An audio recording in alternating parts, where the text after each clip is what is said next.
நாம இந்த நாள் நிகழ்ச்சி மூலமா எந்த விஷயத்தை பத்தி தெரிஞ்சுக்க போறோம் அப்படின்னா, இந்தியாவில் மிக சிறப்பாக ஆண்டுதோறும் ஜூலை 26ஆம் தேதி அன்று கார்கில் போர் வெற்றி நாளாக கொண்டாடிட்டு இருக்கோம்.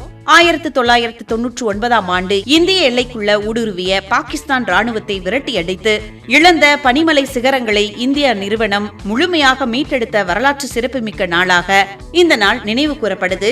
1998-99 குளிர்காலத்தில் ஜம்மு காஷ்மீர் பகுதியின் எல்லை கட்டுப்பாட்டு கோட்டை தாண்டி இந்தியாவின் கார்கில் மலை சிகரங்களை பாகிஸ்தான் படைகள் ரகசியமாக ஆக்கிரமித்தன.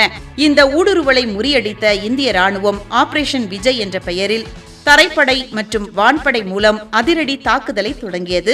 -டிகிரி கடுங்குளிர், செங்குத்தான பனிமலைகள் போன்ற சவாலான சூழ்நிலைகளிலும் இந்திய வீரர்கள் டைகர் ஹில், டோலோ லிங்க் போன்ற முக்கிய சிகரங்களை ஒவ்வொன்றாக மீட்டனர்.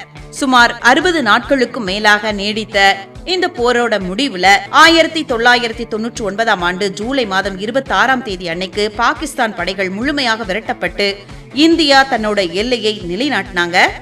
தேசத்தை காக்கும் இப்பாரிய போரில் 527 இந்திய ராணுவ வீரர்கள் தங்களின் இன்னுயிரை இழந்து வீரமரணம் அடைந்தனர். மேலும் 1800க்கும் மேற்பட்ட வீரர்கள் படுகாயம் அடைந்தனர். இந்த நாளில் புதுடெல்லியில் உள்ள தேசிய போர் நினைவிடத்திலும் லடாக்கின் டிராஸ் பகுதியில் உள்ள கார்கில் போர் நினைவிடத்திலும் இந்திய பிரதமர் மற்றும் ராணுவ அதிகாரிகள் தியாகிகளுக்கு மலர் வளையம் வைத்து அஞ்சலி செலுத்துகின்றனர்.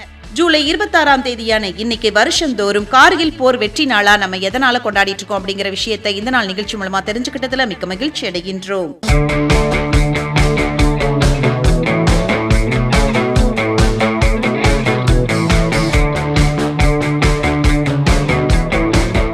இப்ப நாம இந்த நாள் நிகழ்ச்சி மூலமா இன்னைக்கு யாரு அவங்களோட பிறந்த நாளை சந்தோஷமா கொண்டாடிட்டு இருக்காங்க அப்படிங்கறத பத்தி தெரிஞ்சுக்கலாமா? தமிழின் மிக சிறந்த எழுத்தாளர், துணிச்சலான பெண் பத்திரிகையாளர் மற்றும் அரசியல் ஆய்வாளரான பங்கஜம் என்ற இயற்பெயரை கொண்ட வாசந்தி அவங்கள பத்தி தான் தெரிஞ்சுக்க போறோம். வாசந்தி அவர்கள் 1941ஆம் ஆண்டு ஜூலை மாதம் 26ஆம் தேதி அன்னைக்கு பிறந்திருக்காங்க. கடந்த 40 ஆண்டுகளுக்கும் மேலா தமிழ் மற்றும் ஆங்கில மொழிகள்ல நாவல்கள், சிறுகதைகள் மற்றும் அரசியல் கட்டுரைகளை எழுதி தனக்கென ஒரு தனித்துவமான முத்திரையை பதிச்சிருக்கிறாங்க. வாசந்தி அவர்கள் கர்நாடக மாநிலத்தில் உள்ள தும்கூரில் பிறந்த இவங்க பெங்களூர்ல வளர்ந்திருக்காங்க. மைசூர் பல்கலைக்கழகத்துல ஆங்கில இலக்கியம் மற்றும் வரலாறு துறைகளில் இளநிலை பட்டம் பெற்றிருக்கிறாங்க. அதுக்கப்புறமா நார்வே நாட்டோட ஆஸ்லோ பல்கலைக்கழகத்துல முதுகலை சான்றிதழ் பெற்றிருக்கிறாங்க. இந்தியா டுடே இதழோட தமிழ் பதிப்பிற்கு சுமார் 9 ஆண்டுகள் தலைமை ஆசிரியராக பணியாற்றியிருக்கிறாங்க வாசந்தி அவர்கள். இவங்களோட காலத்துல கலை, கலாச்சாரம் மற்றும் அரசியல் குறித்து வெளியான துணிச்சலான கட்டுரைகள் சமூகத்துல பெரும் விவாதங்களை உருவாக்குச்சு. இவங்களோட ஆரம்ப கால நாவல்கள் பெண்களின் உளவியல் மற்றும் பெண் சார்ந்த பிரச்சனைகளை மையமாக கொண்டிருந்தது. டெல்லிக்கு இடம்பெயர்ந்த பிறகு கூர்மையான அரசியல் நாவல்களையும் கட்டுரைகளையும் எழுத தொடங்கினாங்க வாசந்தி அவர்கள். 40க்கும் மேற்பட்ட நாவல்களையும் 6 சிறுகதை தொகுப்புகளையும் பயண கட்டுரைகளையும் எழுதியிருக்கிறாங்க.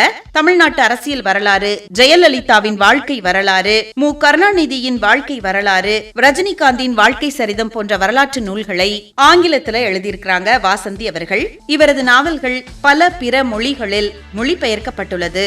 2 நாவல்கள் மலையாளத்துல திரைப்படங்களாகவும் எடுக்கப்பட்டிருக்கு. இவரது சிறந்த எழுத்து பணிக்காக பஞ்சாப் சாகித்ய அகாடமி விருது மற்றும் உத்தரப்பிரதேச சாகித்ய சன்ஸ்தான் விருதுகளை பெற்றிருக்கிறாங்க.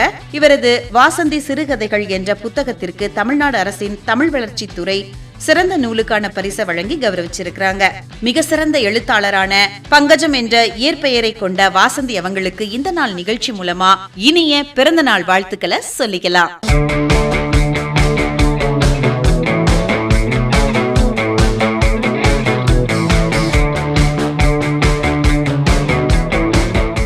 இப்ப நாம இந்த நாள் நிகழ்ச்சி மூலமா இன்னைக்கு யாரு அவங்களோட பிறந்த நாளை சந்தோஷமா கொண்டாடிட்டு இருக்காங்க அப்படிங்கறத பத்தி தெரிஞ்சுக்கலாம். தமிழ் திரையுலகத்தோட முன்னணி நகைச்சுவை நடிகர், குணச்சித்திர கலைஞர், இயக்குனர், தயாரிப்பாளர் மற்றும் புகழ்பெற்ற பல குரல் கலைஞரான கிருஷ்ணமூர்த்தி நாராயணன் என்ற இயற்பெயரை கொண்ட சின்னி ஜெயின் அவங்க தான் இன்னைக்கு அவங்களோட பிறந்த நாளை சந்தோஷமா கொண்டாடிட்டு இருக்காங்க. 1960ஆம் ஆண்டு ஜூலை மாதம் 26ஆம் தேதி அன்னைக்கு பிறந்திருக்காங்க. கடந்த 40 ஆண்டுகளுக்கும் மேலாக 300க்கும் மேற்பட்ட படங்கள்ல நடிச்சு தமிழ் ரசிகர்களோட நெஞ்சங்கள்ல நீங்காத இடம் பிடிச்சாரு அப்படின்னு சொல்லலாம். சென்னை தரமணியில உள்ள திரைப்பட கல்லூரியில நடிப்பு துறையில டிப்ளமோ பட்டம் பெற்றிருக்கிறாங்க. 1984ஆம் ஆண்டு புகழ்பெற்ற இயக்குனர் மகேந்திரன் இயக்கத்துல ரஜினிகாந்த் நடித்த கை கொடுக்கும் கை திரைப்படத்துல ஒரு விசித்திரமான வில்லன் கதாபாத்திரம் மூலமா அறிமுகமாயிருக்கிறாங்க சின்னி ஜெயந்த் அவர்கள். 90கள்ல தமிழ் சினிமாவில தன்னோட பிரத்யேக உடல் மொழி மற்றும் வசன உச்சரிப்பு மூலமா பெரும் ரசிகர்கள் பட்டாளத்தை உருவாக்கியிருக்காங்க அப்படின்னு சொல்லலாம். இவர் உருவாக்கிய கில்பான்ஸ், சில்பான்ஸ் போன்ற புதுமையான வார்த்தைகள் அக்கால இளைஞர்கள் மத்தியில மிகவும் பிரபலம் அடைஞ்சிச்சு. கிழக்கு வாசல், இதயம், கண்ணெதிரே தோன்றினாள், காதலர் தினம், சாமுராய் மற்றும் சமீபத்திய பேட்ட, விக்ரம் உள்ளிட்ட பல படங்கள்ல இவரது நடிப்பு பாராட்டப்பட்டது. சன் டிவில ஒளிபரப்பான சகலை வெர்சஸ் ரகலை, கலக்க போவது யாரு, அசத்த போவது யாரு போன்ற பல வெற்றி மேடை நிகழ்ச்சிகளை தொகுத்து வழங்கி சின்னத்திரையிலையும் முத்திர பதிச்சிருக்கிறாங்க சின்னி ஜெயந்த் அவர்கள்.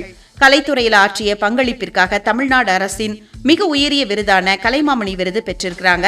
சினிமா, பலகுரல் கலை மற்றும் சமூக சேவைகளை பாராட்டி 2013ஆம் ஆண்டுல இவருக்கு மாற்று மருத்துவத்திற்கான சர்வதேச திறந்தநிலை பல்கலைக்கழகம் கௌரவ டாக்டர் பட்டம் வழங்கி சிறப்பிச்சிருக்கிறாங்க. இவரது மூத்த மகன் ஸ்ருதன் ஜெய் நாராயணன் மத்திய அரசோட UPSC குடிமைப்பணி தேர்வுல அகில இந்திய அளவுல 75வது இடத்தை பிடிச்சு IAS அதிகாரியா தேர்ச்சி பெற்றிருக்கிறாங்க. சிறந்த நடிகரான சின்னி ஜெயந்த் அவர்களுக்கு இந்த நாள் நிகழ்ச்சி மூலமா பிறந்த நாள் வாழ்த்துக்களை சொல்லிக்கலாம்.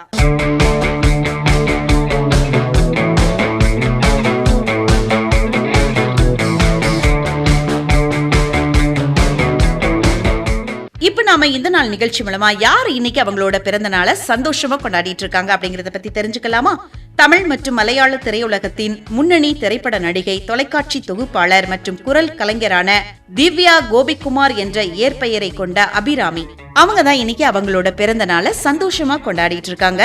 1983ஆம் ஆண்டு ஜூலை மாதம் 26ஆம் தேதி அன்னைக்கு பிறந்திருக்காங்க. 2000 வருஷம் தொடக்கத்துல பல மாபெரும் வெற்றி திரைப்படங்கள்ல கதாநாயகியா நடிச்சு தமிழ் ரசிகர்களோட மனசுல இடம் பிடிச்சாங்க அப்படின்னு சொல்லலாம். கேரள மாநிலம் திருவனந்தபுரத்துல ஒரு தமிழ் குடும்பத்துல பிறந்தாங்க அபிராமி அவர்கள். கமலஹாசன் நடிச்ச புகழ்பெற்ற குணா திரைப்படத்தின் மீது கொண்ட ஈர்ப்பால அதுல வரக்கூடிய கதாநாயகின் பெயரான அபிராமி என்பதை தன்னோட திரைப்பெயரா மாற்றிக்கிட்டாங்க அபிராமி அவர்கள். அமெரிக்காவோட ஓஹியோவில் உள்ள ஹூஸ்டர் கல்லூரியில உளவியல் மற்றும் தகவல் தொடர்பு துறையில இளங்கலை பட்டம் பெற்றிருக்கிறாங்க அபிராமி அவர்கள். மலையாளத்துல குழந்தை நட்சத்திரமா அறிமுகமாகி ஏஷியாநெட் தொலைக்காட்சியில டாப் 10 நிகழ்ச்சியை தொகுத்து வழங்கியதன் மூலமா பிரபலமாயிருக்கிறாங்க. நடிகர் அர்ஜுனுக்கு ஜோடியா நடிச்ச வானவில் திரைப்படம் தான் இவங்களுக்கு முதல் திரைப்படம்.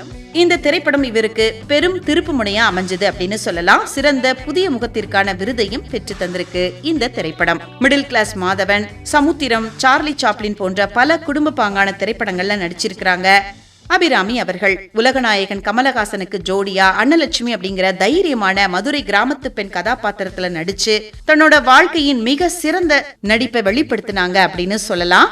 கன்னடத்தில உபேந்திராவோட நடிச்ச ரத்த கண்ணீர் திரைப்படமும் தெலுங்கு திரைப்படங்களும் இவருக்கு நல்ல வரவேற்பை பெற்று தந்தது அப்படின்னு சொல்லலாம். விருமாண்டி படத்தின் மாபெரும் வெற்றிக்கு பிறகு 2004ல படிப்பிற்காகவும் குடும்ப பணிகளுக்காகவும் திரையுலக விட்டு விலகி அமெரிக்காவில குடிபெயர்ந்துட்டாங்க.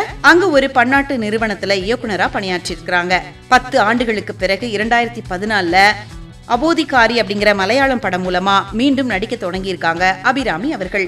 கமலஹாசனோட விஸ்வரூபம் திரைப்படத்துல நடிகை பூஜா குமாருக்கு தமிழ் பின்னணி குரல் கொடுத்திருக்காங்க அபிராமி. இவங்க நடிச்ச சமீபத்திய படங்கள் அப்படின்னு பார்த்தோம்னா மகாராஜா, 11, ரஜினிகாந்தோட வேட்டையன் மற்றும் கமலஹாசனோட மீண்டும் இணைந்துள்ள தக் லைஃப் ஆகிய படங்கள்ல சிறப்பான குணச்சித்திர வேஷங்கள்ல நடிச்சிருப்பாங்க. ராகுல் பவனன் அப்படிங்கிறவங்கள 2009ல திருமணம் செஞ்சுக்கிட்டாங்க. இந்த தம்பதியினர் கல்கி அப்படிங்கிற பெண் குழந்தையை தத்தெடுத்து வளர்த்து வராங்க. மிக சிறந்த நடிகையான அபிராமி அவங்களுக்கு இந்த நாள் நிகழ்ச்சி மூலமா இனிய பிறந்த நாள் வாழ்த்துக்களை சொல்லிக்கலாம்.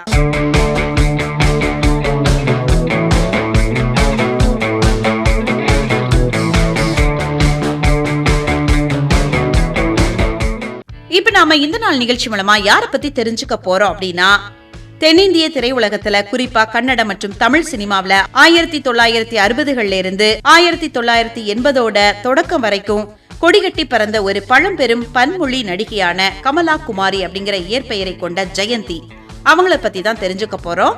ஜெயந்தி அவர்கள் 1945ஆம் ஆண்டு ஜனவரி மாதம் 6ஆம் தேதி அன்னைக்கு பிறந்திருக்காங்க.